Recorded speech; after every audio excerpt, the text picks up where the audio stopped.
are our top stories for this week. A young Kamloops woman succumbs to her injuries after her car crashes into the McKinley Reservoir. Squatters vandalize the Fintry Queen, and a nearby Kelowna Marina catches fire.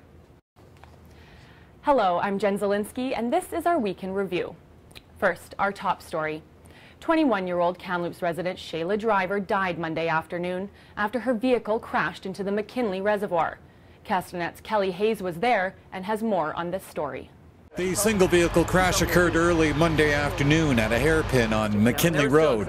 Jackie Greenacre was one of the first at the scene. As I came around the corner, I just noticed that the vehicle that had been in front of me wasn't on the road, and I looked down and I saw the trunk and the back tires and the tailpipe with exhaust still coming out.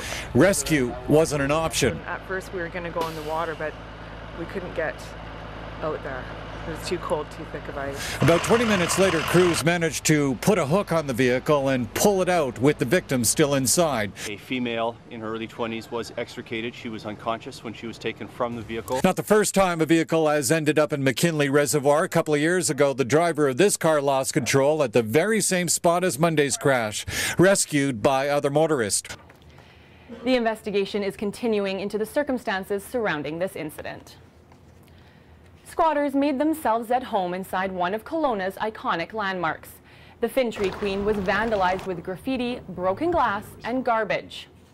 A little devastated because a lot of what I see destroyed is stuff that I helped to put there in the first place. So that's kind of devastating, and it's stuff that's irreplaceable. The vessel is up for sale. If it is not sold, it will be moved to Sutherland Bay. And in an incident that may be linked to the vandalized Fintry Queen, the Kelowna Marina caught fire Saturday night.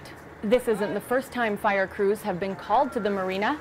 However, this time the fire was more extensive, and there were concerns as the dock was once used as a fueling station. We contacted Ministry of Environment just in case there's anything that's gone into the lake. I have a hazardous materials team leader on scene right now, and he's evaluating the situation. The fire is being listed as arson, and police are continuing their investigation. There has been a report of transients living inside of the marina. If you witnessed anything on Saturday night, police are asking for you to call Crime Stoppers. In a bizarre Monday morning incident, police scoured East Kelowna after two men were pushed into a creek by a friend. One of the men tried to keep warm by breaking into a nearby home. When we responded, we found out that the individual had become wet and was basically hypothermic and was trying to get warm.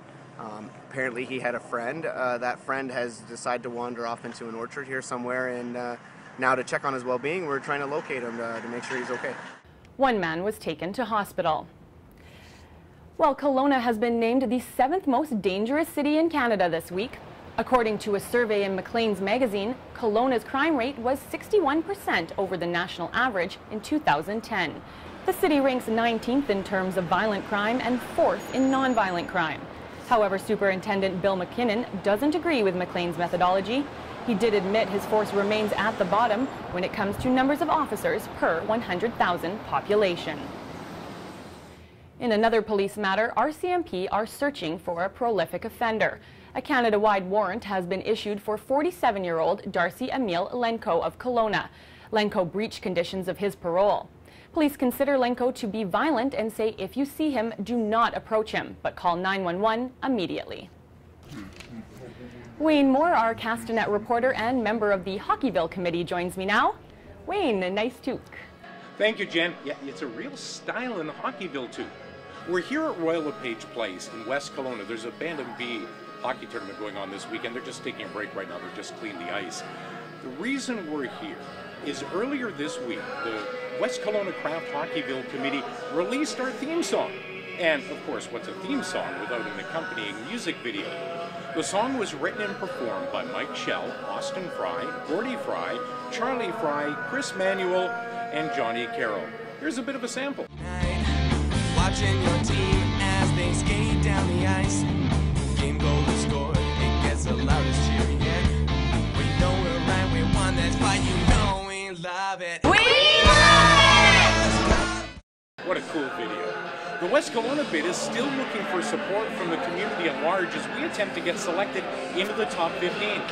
We need you to submit your stories, pictures, and video about why West Kelowna is Craft Hockeyville. Now you can send your submissions to the web address, and it's on the screen right now below, crafthockeyville.ca. And by the way, Jen, starting next week, Castanet's Week in Review will be expanding to include a sports segment as well. Back to you in the studio, Jen. Great, thanks, Wayne. Well, that wraps up Castanet's Week in Review. I'm Jen Zielinski. Thanks for watching us, and remember to send in your news tips to news@castanet.net.